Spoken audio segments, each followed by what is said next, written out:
اس کے بچوں کی گرمیوں کی چھٹیاں تھیں۔ فامیہ لاشعوری طور پر اس کے واپس جانے کی منتظر تھی۔ فامیہ کو اکثر شازیہ کی طنزیہ گفتگو بھی سمجھ میں نہیں آتی تھی۔ وہ مٹھاس میں لپیٹ کر طنزیہ گفتگو کرتی۔ کبھی اکلوتی نند کی مٹھاس بڑی گفتگو سے اس کا حل کڑوا ہو جاتا۔ اس کے سوالوں سے فامیہ عجیب کوفت محسوس کرنے لگتی۔ شادی کے دوسرے ہفتے ہی فامیہ نے کچن کے کاموں کا آغاز کر دیا تھا۔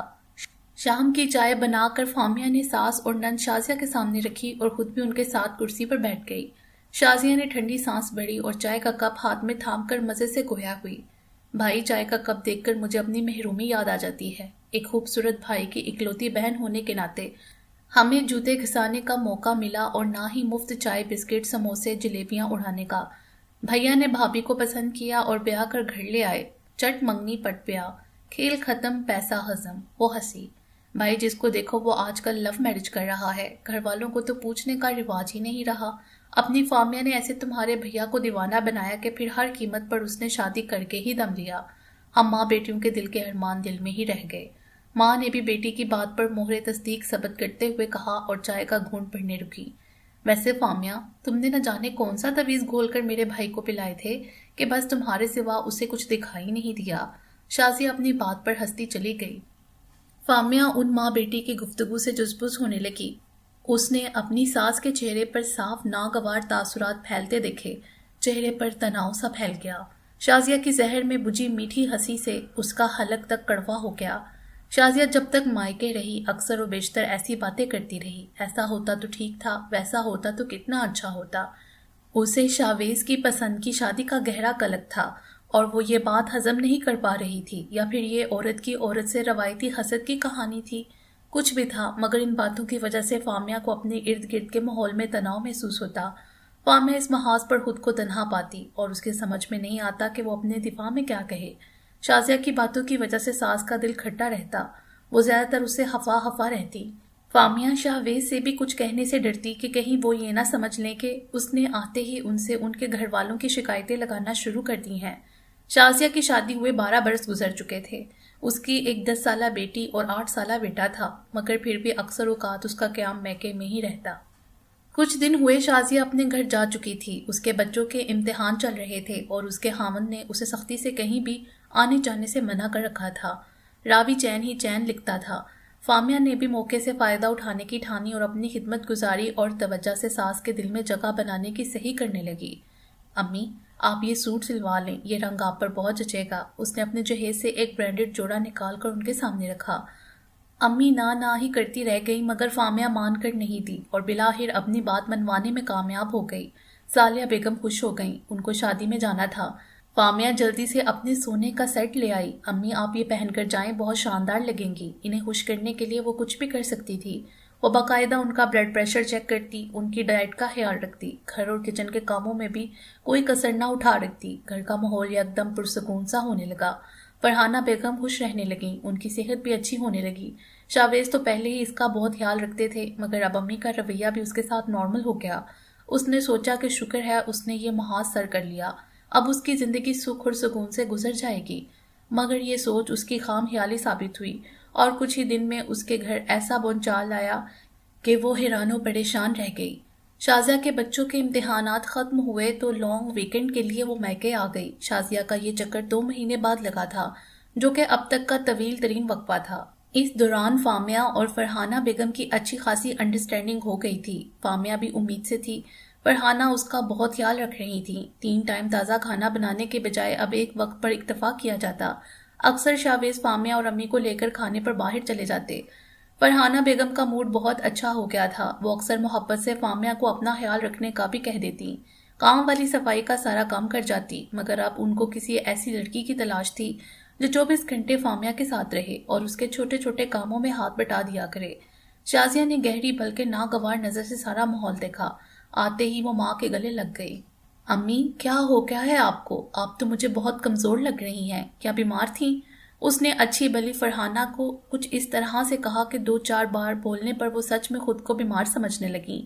یہ نفسیاتی مسئلہ ہے کہ اگر کسی انسان کو 1 سے 2 بار بیمار کہا جائے تو وہ خود کو سچ مچ بیمار محسوس کرنے لگتا ہے۔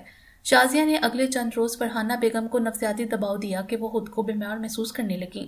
چہرے سے رونق ختم ہو گئی، بیزاری ان پر طاری ہونے لگی اور اسی بیزاری میں وہ فامیہ کو بلا وجہ بہت کچھ سنا جاتی۔ فامیہ زود رنج اور خاموش سی ہو گئی۔ شازیہ آئی تو 3 روز کے لیے تھی، مگر اب اس کا قیام مزید 1 ہفتے کے لیے بڑھ گیا۔ اس کے شوہر طاہر کو آفس کے کام کے سلسلے میں کراچی جانا تھا، اسی لیے اس کو مزید وقت مل گیا کہ وہ فرحانہ بیگم کے ساتھ وقت گزار سکے اور انہیں فامیہ کے خلاف بھڑکا سکے، اور یہی ہوا۔ اگلے چند روز میں فرحانہ بیگم فامیہ سے سخت چڑھنے لگیں۔ فامیہ کو اپنے ہی گھر میں اجنبیت محسوس ہونے لگی۔ شازیہ کی ڈٹائی کا عالم یہ تھا کہ وہ جب فامیہ کو تنہا بیٹھے دیکھتی، اس کے پاس جا بیٹھتی اور فرحانہ بیگم کے خلاف اسے اکساتی۔ پتہ نہیں امی کو کیا ہو گیا ہے، وہ اتنی چڑچڑی کیوں ہو گئی ہیں؟ تمہارا وجود تو انہیں برداشت ہی نہیں ہوتا۔ فامیہ کو لگتا کہ وہ شازیہ کو کبھی سمجھ نہیں سکے گی۔ اس سب میں وہ اپنا قصور تلاش کرنے لگتی۔ اس کی اپنی طبیعت خراب رہنے لگی، بلڈ پریشر لو رہنے لگا تھا، ہاتھ کانپتے، کوئی نہ کوئی چیز اس کے ہاتھ سے گر جاتی۔ شازیہ آرام سے فرحانہ بیگم سے کہتی، جان بوجھ کر یہ ایسا کرتی ہے، اسے اس گھر اور گھر کی چیزوں سے کوئی انسیت نہیں، ورنہ یہ اس طرح چیزوں کو اٹھا اٹھا کر نہ پھینکتی۔ فرحانہ بیگم اس کے سجائے ہوئے راستے پر چل پڑی۔ ایسا لگتا تھا عمر کے ساتھ ان کی اپنی سوچنے سمجھنے کی صلاحیت ختم ہو رہی ہے، یا پھر شاید بہو اور ساس کا رشتہ ہی ایسا ہوتا ہے کہ ذرا سی غلط فہمی اس رشتے کو صدیوں کی دوری پر لا کھڑا کرتی ہے۔ شازیہ واپس چلی گئی، مگر اب ہر ہفتے اس کا چکر میکے لگتا۔ شاویز کافی دنوں سے فامیہ کی گرتی ہوئی طبیعت اور خاموشی محسوس کر رہے تھے۔ وہ گھر پر ہوتے تو اس کا خیال رکھنے کی کوشش کرتے، مگر اسے بھی زن مریدی کے نام سے پکارا جانے لگا۔ شاویز نہیں جانتے تھے کہ فرحانہ بیگم کے اس برے رویے کی کیا وجہ ہے اور فامیہ اور ان کے درمیان تناؤ کی وجہ کیا ہے۔ وہ سارا دن نہ گھر پر ہوتے اور نہ ہی گھریلو سیاست کا کوئی تجربہ تھا۔ وہی ماں اور بہن جو اس کی شادی سے پہلے ان کے آگے پیچھے پھرا کرتی تھیں، ان کے کھانے اور کپڑوں کا خیال دل و جان سے رکھتی تھیں، وہ اب ان سے ذہنی اور دلی طور پر دور ہو رہی تھیں۔ کبھی کبھی شاویز کو لگتا کہ انہوں نے شادی نہیں کوئی جرم کیا ہے، گھر والوں نے اسے یوں خود سے دور کر دیا تھا کہ جیسے وہ کوئی اچھوت ہو۔ ایک اچھا بھلا محبت کرنے اور روزگار کمانے والا شخص اپنے ہی گھر میں اجنبی بن کر رہ گیا۔ مگر اس سب کا نتیجہ یہ ہوا کہ فامیہ اور شاویز دلی طور پر قریب آ گئے، اور جن کے ساتھ ایک عمر گزری وہ دور ہوتے جا رہے تھے۔ نہ جانے ان سب میں شازیہ کو کیا خوشی حاصل ہو رہی تھی۔ فرحانہ بیگم کا سکھ چین غارت ہو چکا تھا۔ انہیں لگتا کہ شاویز کی جب سے شادی ہوئی ہے ان کا بیٹا ان سے دور ہو گیا ہے۔ فامیہ کو لگتا کہ اس تمام فساد کی جڑ شازیہ ہے، اور شازیہ کو لگتا کہ اگر یہ سب لوگ آپس میں گھل مل کر رہیں گے تو اس گھر میں اس کی وقت ختم ہو جائے گی۔ وہ فامیہ کو ہر صورت فرحانہ بیگم سے دور رکھنے کی کوشش کرتی، کبھی ان کے سر میں تیل ڈالتی، کبھی ان کے لیے پرہیزی کھانے بناتی، کبھی انہیں اپنے ساتھ شاپنگ پر لے جاتی۔ جتنے روز وہ چکر نہ لگا سکتی اتنے روز دن رات فرحانہ بیگم کو گھنٹہ پیکج سے کال کرتی۔ اس نے فرحانہ بیگم کی اس قدر ذہن سازی کر دی کہ وہ انہیں خطوط پر سوچتی جن پر شازیہ ان کو سوچنے پر مجبور کر دی۔ وہ ہر ممکن کوشش کرتی کہ فرحانہ بیگم فامیہ سے دور رہیں، اور وہ اپنی کوشش میں پوری طرح کامیاب بھی ہو رہی تھی۔ شازیہ کو آہستہ آہستہ محسوس ہونے لگا کہ صرف وہی اپنی ماں فرحانہ بیگم کا خیال رکھ سکتی ہے، جبکہ فامیہ ان کا ہرگز خیال نہیں رکھتی۔ اس طرح اس نے اپنے ضمیر کو بھی مطمئن کر رکھا تھا کہ وہ اپنی ماں کی خدمت کر رہی ہے۔ آج اتوار تھا اور شازیہ ہفتے کے روز ہی میکے میں موجود تھی۔ فامیہ نے صبح اٹھ کر ناشتہ بنایا، سب کو ان کی مرضی کا ناشتہ دے کر کچن اچھی طرح صاف ستھرا کر کے وہ شاویز کے ساتھ اپنی امی کے گھر روانہ ہو گئی۔ شازیہ امی کے پاس تھی، اس لیے شاویز اور فامیہ کو کچھ بے فکری سی تھی۔ گھر آتے آتے بہت دیر ہو گئی۔ رات شاویز کے لیے دودھ لینے وہ باورچی خانے میں آئی تو سنک جھوٹے برتنوں سے بھرا ہوا تھا، چولہا گھی اور سالن کے داغوں سے بھرا ہوا ہے۔ نہ چاہتے ہوئے بھی فامیہ کا غصہ عروج پر پہنچ گیا۔ اسی دم شازیہ کسی کام سے کچن میں داخل ہوئی تو فامیہ کہے بنا نہ رہ سکی، اگر کچن گندا کرنے کا شوق ہوتا ہے تو اسے صاف کرنے کا وصف بھی پیدا کر لے۔ اتوار کی چھٹی کے بعد پیر کی صبح بہت تھکا دینے والی ہوتی ہے۔ آج سارا دن کی سرگرمی کے بعد فامیہ میں اتنی ہمت نہیں تھی کہ اس وقت کچن صاف کرتی، اور صبح صبح تو یہ کام اور بھی مصیبت بن جاتا۔ اسے ہمیشہ سے عادت تھی رات میں کچن صاف ستھرا کر کے سوتی تاکہ صبح کوفت کا شکار ہوئے بغیر ناشتہ بن سکے، مگر آج اپنی طبیعت اور ذہنی حالت کے ہاتھوں مجبور ہو کر اس کی زبان سے یہ سب نکل ہی گیا۔